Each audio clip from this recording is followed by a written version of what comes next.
માંથી બધા ઊંધા તો તમે બોલશો ને હું ન્યાય કરી. ત્યારે દાનવો આયા ને દેવતાઓ આયા. એટલે ભગવાને કહ્યું કે જુઓ ભાઈ, આ અમૃત છે અને આ ઝેર છે. જો તમે અમૃત પીહો તો તમારી બહાદુરી ખલાસ થઈ જાય. તમારે કદી હુર નહીં ચડે. બોલો, તમારે આ અમૃતનો ઘડો લેવો છે કે આ ઝેરનો? એટલે દોને ઉભા થઈ ગયા કે ના, હુર ના ચડે ને અમારે લેવું. અમારે તો હુર ચડે એવું હાલો. તો અમૃત લઈ દો. ખુબ તમારે નરમાશ આવશે કે લેવી જ નહીં નરમાશ. અમારે તો અક્કડ વલણ વાળું જોવે. ત્યારે એ લેવા માટે તૈયાર ન થયા. એ ઝેરનો ઘડો દેવતાઓને ન આપતા દાનવો લઈ ગયા. અને ત્યાર પછી દેવતાઓએ અમૃત રાખ્યું, પણ બે રાક્ષસો બહુ હોશિયાર હતા, જબરજસ્ત. એ રાક્ષસોને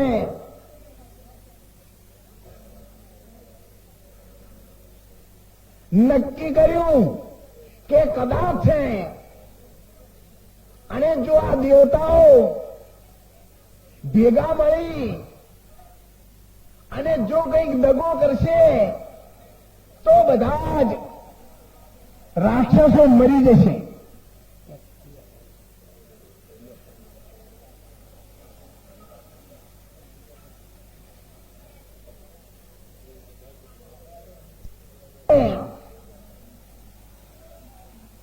દેવતાઓની લાઈનમાં જે બે રાક્ષસો હતા એ આવીને બેસી ગયા.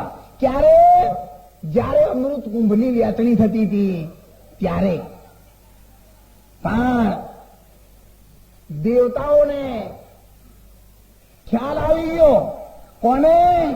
સૂર્ય અને ચંદ્રને, કે આ દેવતાઓની લાઈનમાં ઓલા બે અસુરો આવીને દાખલ થઈ ગયા છે. એમણે ચાવી કરી દેવતાઓને. દેવતાને કહી શકે ને, અંદર કે બે રાક્ષસ આવ્યા છે. હવે અમૃત તો વેચાવાનું ચાલુ જ હતું. અને જયારે રાહુ અને કેતુ બેના હાથમાં આવ્યું અને જયારે એમણે અમૃત કુંભની અંદરથી અમૃત પીતાની સાથે જ ભગવાન વિષ્ણુને ખ્યાલ આવતા એમણે ચક્ર છોડી દીધું. અંદર દાખલ થતા પહેલા બંનેના માથા કાપી નાખ્યા. એટલે એટલા ભાગમાં અમર થઈ ગયા બે માથા. પણ જે ધડ હતા ને એ નીચે પડી ગયા. એટલે આ બંને રાક્ષસોના માથા હતા ને એ રાક્ષસોની દુનિયામાં પહોંચી ગયા. અને એમને જઈને કહી દીધું, બધા રાક્ષસોના મૂર્ખો, આ ઘડો તમે ન પીશો. આ તો ઝેરનો છે અને અમૃતનો ઘડો તો બધા દેવતાઓ લઈ ગયા. એ અમૃતના ઘડાને જયારે આકાશ માર્ગે વરુણ દેવે ઉઠાવ્યો ત્યારે રાક્ષસોએ ત્યાં ઝઘડો કર્યો છે.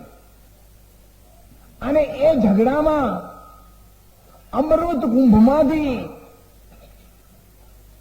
જે ઘડો છલકાતા એમાંથી અમૃત નીચે પડ્યું. ત્યાં આયુર્વેદિક વનસ્પતિ તૈયાર થઈ. એ છોટા જંગલોમાં પડ્યા એનાથી. અને એ વરુણ દેવે આ ચાર જગ્યાએ ઘડો મૂકી અને દાનવોની સાથે યુદ્ધ કર્યું હતું. એ યુદ્ધ કરતી વખત ઘડો નીચે રહ્યો ત્યારે ઘડા જમી અને એ ભૂમિકા ઉપર અમૃતને અણુઓ પ્રગટ થયા આપેલી રેતીમાં. અને છેક પાતાળ સુધી ઉતરી ગયા. અને એ પાતાળ સુધી ઉતર્યા ત્યાં ગંગા, જમના અને સરસ્વતી ત્રિવેણી મળે છે. અને એ ત્રિવેણી જે સમયે મળે છે એ સમયે અંદરથી અમૃત પ્રગટ થાય છે. અમૃતનું તો એ ભૂમિકા છે જ, પરંતુ એક જૂની કહેવત છે આપણા ગામડાઓમાં કે મોણેક થાળી પુણ્યમાં આવે ને એટલે મોતી પાકે. ક્યાં? દરિયામાં. પણ ખેડૂતો હોળ જોડે ભાઈ આપણે જોડો ખેતરમાં મોતી પાકે, પણ ખેતરમાં તો મોતી ના પાકે, તો મોતી તો દરિયામાં જ પાકે. ગમે તે વસ્તુ ના પાકે. આપણે રામાયણમાં કહ્યું છે ને કે ભાઈ સોનાનો મૃગ હતો ને એ દોડ્યો, પણ ચોબડાથી ચોબડું જ જન્મે. કોઈ દાડો કોઈની ગાયને લોખંડનો કે પિત્તળનો વાસળો આવ્યો? બોલો, કોઈને તોબાનો પાડો આવ્યો? તો આ કેમ આવું છે? અને જો કદાચ સોનાનો મૃગ હોય ને તો પછી એ દોડે નહીં. અને જો કદાચ દોડ્યો હોય તો સીતાજીને સોનાના મૃગ પર મોહ લાગે ને. ત્રણ ભુવનની દેવી માં ઉમિયા ભવાની, એને એક આવા હોનાના મૃગમાં મોહ લાગે તોય કે ભાઈ લાગ્યો. અને એને મારવા માટે રામચંદ્ર ભગવાન જાય, જે આકાશ પાતળ ને પૃથ્વી તળ ભુવનનો નાથ, એક આંખના પલકારામાં બધું કમ્પ્લેટ થઈ જાય. અને કે આ હોનાના મૃગને ભગવાન મારવા ગયા, જનાવરને.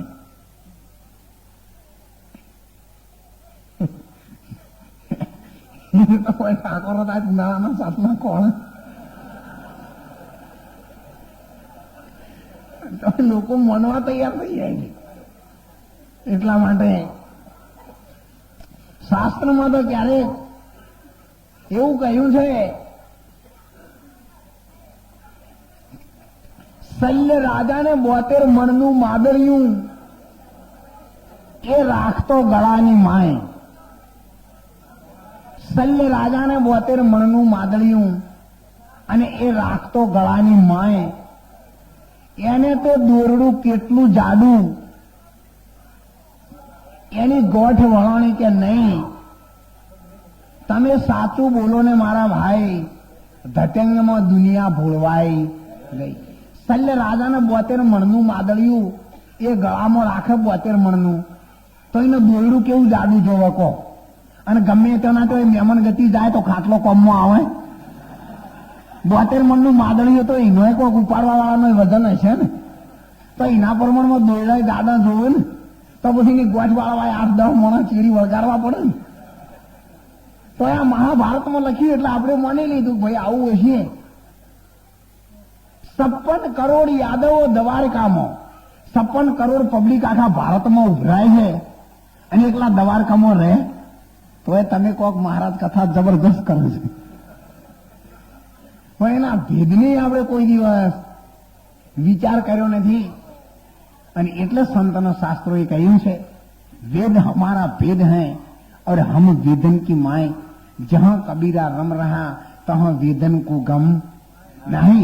એટલે જ્યાં ભેદ છે તો વેદ ક્યારે કશું પહોંચી શકતા નથી. પણ વેદ એટલું કહે છે, નેતિ નેતિ એટલે એવું કંઈક છે અને છે, પણ એને પહોંચવા માટે આપણે બધાને જવાનું છે.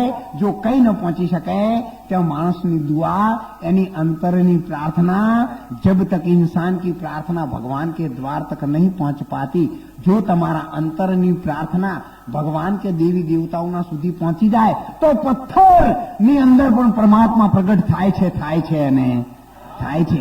પણ તમારા અંતરમાં એવી ભાવના જ્યારે અરજી વાઠી લોખંડની કોઠીમાં પુરાણા, ત્યારે ઓલા બાદશાહે લોખંડના ચણા ઓલા ઘોડાની પાછી ચવરાયા હતા. છતાં પણ આ ભૌતિક જગતમાં એને ચાવ્યા હતા. એવા તો દાખલા આ જગતમાં કેટલાય છે. આપણે આપણા અંતરમાં ક્યારે ઉતારવા કોશિશ કરતા નથી. સત્ય શું છે એ સમજવા જો કોશિશ નહીં કરીએ તો માનવ દેહ જે દેવતાઓનો દુર્લભ છે એવો મોકો આપણને મળી ગયો છે, એ ફરીથી મળશે નહીં. કંઈક જીવનું પ્રાપ્ત કરી લેજો. જો કદાચ અબ નહીં બનેગી તો ફિર કબ બનેગી. જે અત્યારે થતું નથી એ આવતીકાલે ક્યારેય થવાનું નથી. માટે કલ કરના છો આજ ही कर ले, मत कर अनवर देर, उम्र तेरी चली जाएगी और काम नहीं आएगा. विचार. एक बार हनुमानजी લંકામાં ગયા ત્યારે સારી લંકામાં તપાસ કરી, પણ કોઈ જગ્યાએ એમને રામનું નામ ન દેખાયું. ત્યારે એમના અંતરમાં ઘણો બધો તાપ વધી ગયો.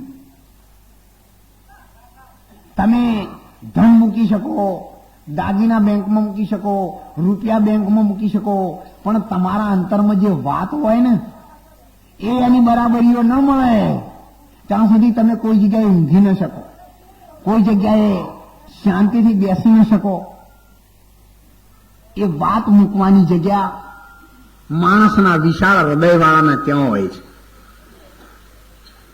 એ વિશાળ હૃદયમાં સાગરમાં જેમ નદીઓ ખોવાઈ જાય છે એમ એ વાત જયારે સાગરમાં ખોવાઈ જાય છે ત્યારે અંતરાત્મામાં માણસને શાંતિ પ્રાપ્ત થાય છે. શાંતિની શોધમાં આ જીવ રાત અને દિવસ ફરિયાદ કરે છે, ક્યારે કંઈ કંઈ મેળવી શક્યો નથી અને ભવિષ્યમાં પણ મેળવવાનો નથી. જો કદાચ આ જગતમાં મેળવવા જેવી કોઈ પણ વસ્તુ હોય અને ક્યારે કોઈને પ્રાપ્ત થઈ હોય તો ફક્ત એક ભગવાન. ક્યારે કોઈને પ્રાપ્ત ન થયું હોય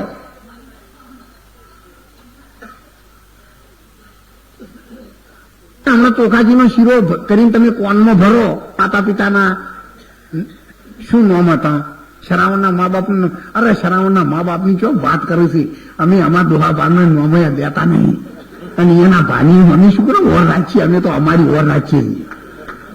કોઈના પેઢીઓ કોઈ હું તો વહીવંત છું બારવડ કે કોઈના ચોપા ઉપાડી ફરું. એ તો તમે જી એનું ભેટી દોડ તો જેસલના ભેટીઓ વાળી પાસે જાઓ કે મોનવતદારને મળો નહીં અંજારના. એ કોમ અમારું નથી. અમારે તો કહો ભાઈ તમારે જ્ઞાન કેવી રીતે કરવું, ધ્યાન કેવી રીતે કરવું, ઉપાસના કેવી રીતે કરવી, ભગવાનની પ્રાર્થના કેવી રીતે કરવી, મંત્ર કેવી રીતે કરવી, માળા કેવી રીતે કરવી, એવું તમે પૂછો તો એના વિશે અમે થોડું ઘણું અમને જે હોય એ અમે તમને માર્ગદર્શન આપી શકીએ. પણ જે અમારા વિષયમાં ના આવતું હોય, હવે તમે એમ કહો કે મારા રાયડા મેલો કેવી રીતે આવે છે, એ તો કોઈ રાયડો અમારો પકડવાનો છે. એટલે જો જણું નથી પારખું ત્યાંનું શું કોણ છે. ધોબી વસીને શું કરે જો નાગા બાવાનું ગોન છે? એને શું કરે? સ્ત્રીની દુકાન ખોલે. એને ખબર છે કે આ તો ગોઠની મૂડીએ જાય એવી છે. એટલા માટે સંતના શાસ્ત્રોએ આપણને જે માર્ગે દોરેલા છે એ માર્ગ તરફ જો આપણે જઈશું તો જરૂર આપણા જીવનમાં આપણે કંઈક પ્રાપ્ત કરી શકીશું. અને એટલે સંતના શાસ્ત્રોએ કહ્યું છે કે આ માનવ દેહ ફરી ફરીને નહીં આવે. તું રામ સુમર સુખ ધામ જગત में जीवन 2 दिन का, 2 દિવસનું જીવન છે. 1 દિવસનું જીવન દરેકનું ચાલી રહ્યું છે. જન્મ લેવાનો ફક્ત 1 જ દિવસ બાકી છે અને એ પણ મરવાનો. એટલું જ આપણી પાસે બેલેન્સમાં છે. એટલે એના પહેલા કંઈક જો થાય તો તમે કરજો, નહીતર પોકાર કર્યો છે. અરે હંસલો આલો જવાનો એકલો રે.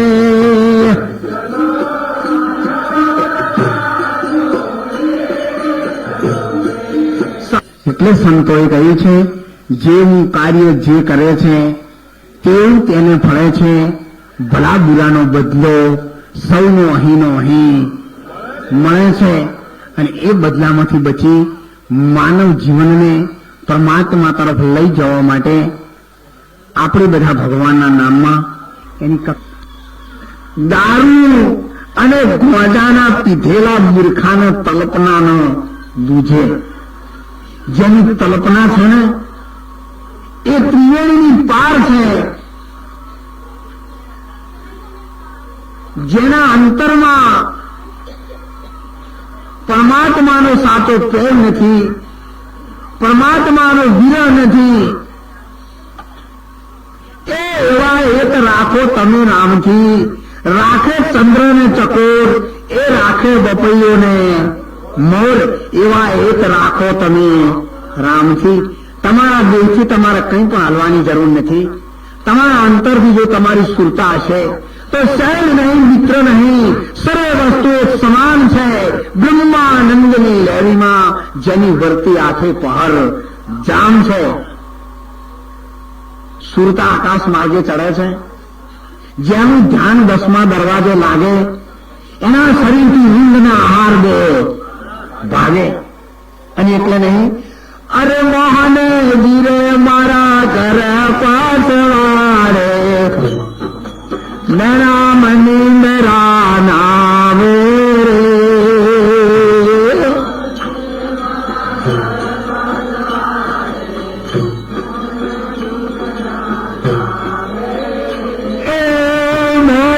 વીરે મારા ઘર પાછવાડે, મોહન મોરલી વગાડે.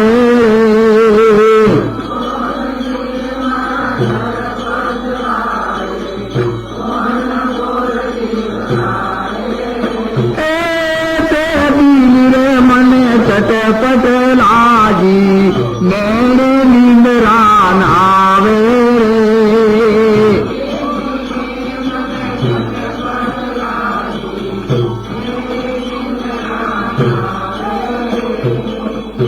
ત્યારે આવું ભજંગે ગરબી બોલાય ને લોકોના મનમાં એમ કે ભાઈ ઓધવજી ભગવાન કૃષ્ણ કનૈયો મુરલી વગાડે ને એટલે ઓલી ગાયો દોડીને જાય છે ને.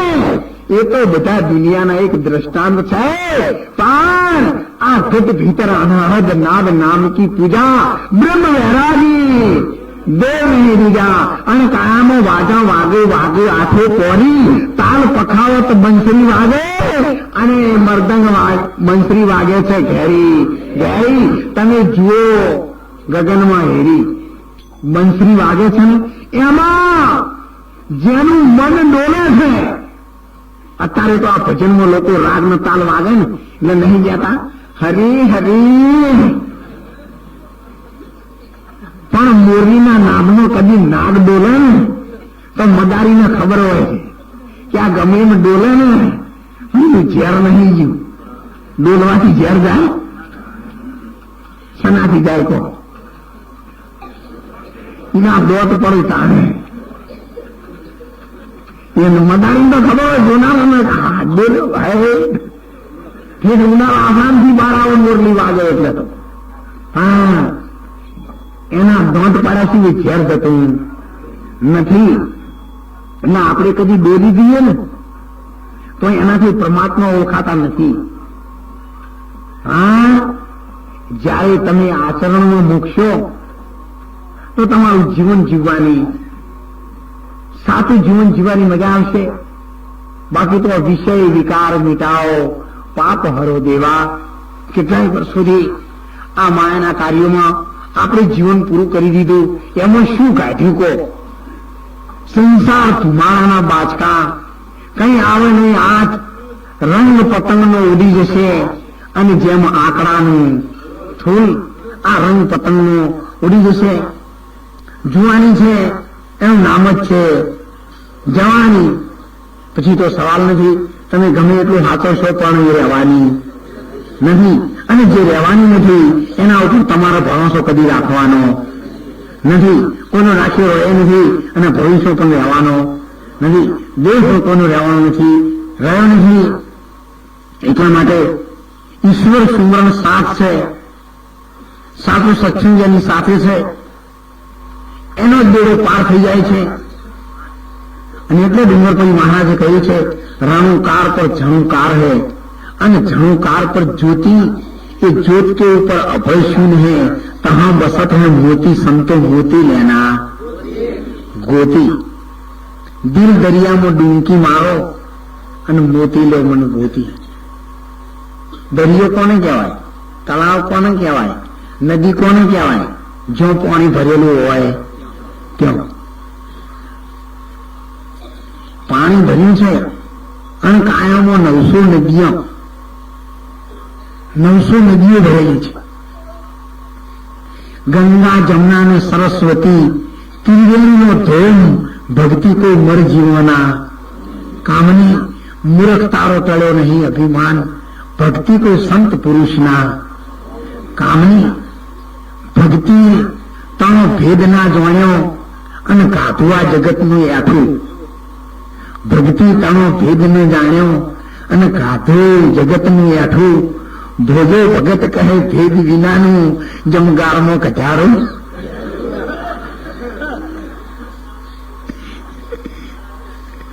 ઉપરથી ખરજ કેળી મરી જાય ને ભેદ વિનાનું ભક્તિ ક્યારે કોઈની પાર ઉતરી નથી, ભવિષ્યમાં પણ ઉતરશે નહીં. એના માટે તમે કંઈક બોલો તો એના પ્રમાણમાં તમારા અંતરના પડદા ખોલો. સંતે કહ્યું એ અંતરના પડદા ખોલીને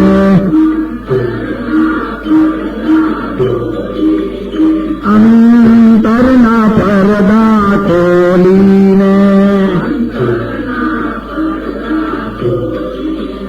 તમે રતોરીનું નામ અવસર શેલો છે.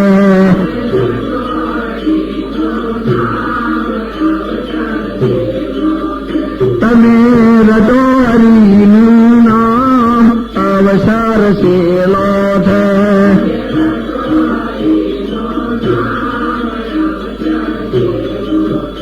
અંતરના પડદા ખોલીને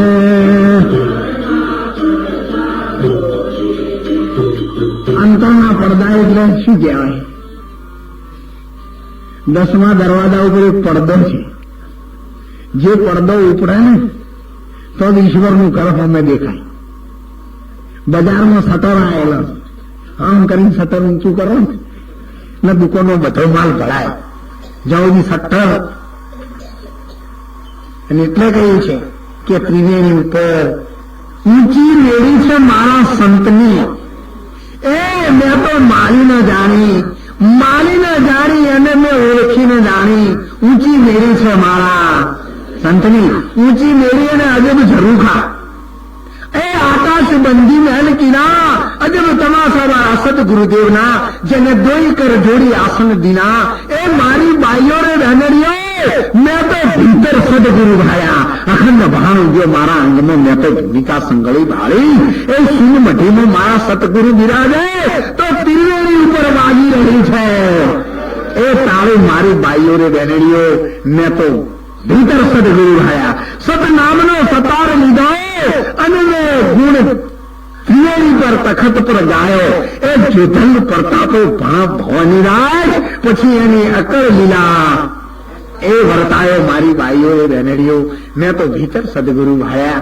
અને એ ભૂમિને ભાળવા માટે આ તમામ ગુણથી આકાશ બન્યું, આકાશથી વાયુ, વાયુથી પૃથ્વી, પૃથક પૃથક પૃથ્વી બની છે 25. સાચા સદગુરુ જો મળે ત્યારે સુધારે આપણું શીશ. ત્યારે શીશે તબળ મંગળ ગુણ ગાયા. એ મારી દેહમાંથી દર્શન પાયા. સદગુરુ મળ્યા મને એ સહેજમાં. આ દેહ છે તો પ્રભુ છે, દેહ નથી તો મર ગયા દેહ और डूब गई दुनिया. પછી ભગવાને નથી કે આ જગતમાં બીજું કઈ નથી. જો આ તમારો દેહ બરાબર છે, જો તમારો આ રથ બરાબર છે, તો તમે મહાભારતના યુદ્ધના મેદાનમાં અર્જુનને જો આ રથ વડે લઈ જશો તો જે મહાભારતના યુદ્ધના મેદાનમાં કૌરવોનો નાશ કરી અને સત્યનો વિજય કરી ધર્મની ધજાને ફરકાવી શકશે. પણ આ રથ જો તમારો બગડ્યો, વિષય, વિકાર, વાસનાઓ તમારી નહીં મળે તો રથ તમારો ધારેલું કાર્ય ક્યારે કરી શકશે નહીં. સંતોએ કહ્યું છે પૈડા પહોંચાશે પાતાળ, પૈડા પહોંચાશે પાતાળ, એવા ધર્મના ધોરીડા પૈડા ગાઢશે. જેને ધર્મ ધર્મ ધર્મ તમે ક્યાં કરો? ધર્મનો ન જાણો મર્મ. એક ધર્મ તમે એવું કરો તો ઉલટું ચોટે કર્મ. એક વખત એક રાજાએ દરરોજ સવારે તો સંત અતીત ફકીર સાધુ બ્રાહ્મણને દરરોજ એક આવી ચાદર કહી અને બક્ષીસ આપી દેતો તેના રાજના દરબારમાં. ત્યારે બધા લોકો લેવા જાય. ત્યારે અંદર એક ભિખારી આવ્યો. એને પણ આ ચાદર લઈ ગયો અને ઘેર જઈના છોકરાને કીધું, બેટા આપણે આ ચાદર મહારાજે આલી છે ને, તો આપણે એનાથી ધંધો કરીએ. બે જણા નદી ગયા અને માછલા કાઢવા માંડે. આ તો રાજાની પડતી થવા માંડી કે હું આટલું પૂન કરું છું, ચમ બધું પાછું હેડ્યું આવે છે. પણ આ તો એ પતા પૂન કરે જેવા તો પોચમાં ઉઠાવતા હતા. ઢગલે ને ઢગલે રાજાએ તો ગુરુ મહારાજને બોલાયા કે બાપુ બાપુ ગજબ થઈ ગયો, પૂન કરવાનું તો ખોનું મિલી નહીં, હા પાછું પડે આવે. મહારાજ કી કોઈ ભૂલ થયેલી, મહારાજ નહીં થવા દીધી, ના થઈ છે. ત્યારે મહારાજ તપાસ કરી, ભાઈ તું જેને દાન આપે છે ને એ દાન તું જાહેર કર કે મેં જેમને ચાદરો આપી છે એવી ને એવી ચાદર જે અત્યાર સુધી રાખી હોય લઈ આવે એને 1000 રૂપિયા ઇનામ આપવામાં આવશે. મહારાજ બુદ્ધિ વાપરી છે. બધાને કોઈને પ્યારી, કોઈને ફાટી ગયું, કોઈને બોઠું એવું કર્યું, પણ પેલા તો રોજ હાચવતા હતા. એ 2 જણા બીજા દાડે ચાદર લઈને આવ્યા, ભેળા થઈ, બાપુ એવી ને એવી રાશિ. ગુરુ મહારાજે કીધું કે ભાઈ આ ચાદર તો તમે હોય એવી ને એવી રાશિ, પણ તમે 2 જણા આ ચાદર ની શું કરવા શકો? એમને કે બાપુ અમે તો અમારા રોજીનો ધંધો કરીએ છીએ, બીજું અમે શું કરીએ? કે ભાઈ અમે ઇનામ તો આપણે વતન થશે, તમને ઇનામ તો આલો જ. પછી એમને કીધું રાજાને કે મહારાજ ગુરુદેવને કે જો બેટા આ ચાદરનું તે દાન કર્યું છે ને, એમને હવે પૂછ મારી રૂબરૂમાં શું કર્યું છે, એનો તમે ઉપયોગ શું કર્યો? એટલે કે બાપુ અમે તો દરરોજ નદીમાંથી માછલા કાઢીએ છીએ. બોલ કે હવે તું ગમે એટલું દોન કરું તો આ 2 જણા તારો દોનનો પત્તો આપવા માગવા દઉં છે. એટલે આ રાજાએ તો બિચારા ભોળા ભાવે એને ચાદર આપી હતી, પણ એનો ઉપયોગ એને કરી શકે. એટલે સંતો આ જગતમાં દયાળુ છે, પરમારથી છે. તરોવર સરોવર સંત જન ચોથા બરસત મેહ, પરમારથને કારણે ચારણે ધર્યા દેહ. એ જ વચનથી બેડો પાર થઈ જાય છે. એ જ વચનથી દરવાજીના કિનારે પહોંચી જવાય છે. રામાયણનો મહામંત્ર એ જ છે, રઘુકુલ રીત સદા ચલિયા. રઘુકુલ રીત, એક બાણ, એક પત્ની, એક વચન, એ રઘુકુલ વંશમણી છે. અને એ રઘુકુલ વંશમણી એ જ વચન ડુંગરપુરી મહારાજે કહ્યો છે કે ત્રિવેણીમાં વસે છે સુરતી, એની છે તમારા જેવી મૂર્તિ. એને ઓળખશો તો કામ થશે સિદ્ધ પૂર્તિ. એ તો ઉડીને જાય છે આકાશ, અને એ છે આત્મા તણો પ્રકાશ. એનો રાખ્યો છે ત્રિવેણીમાં વાસ.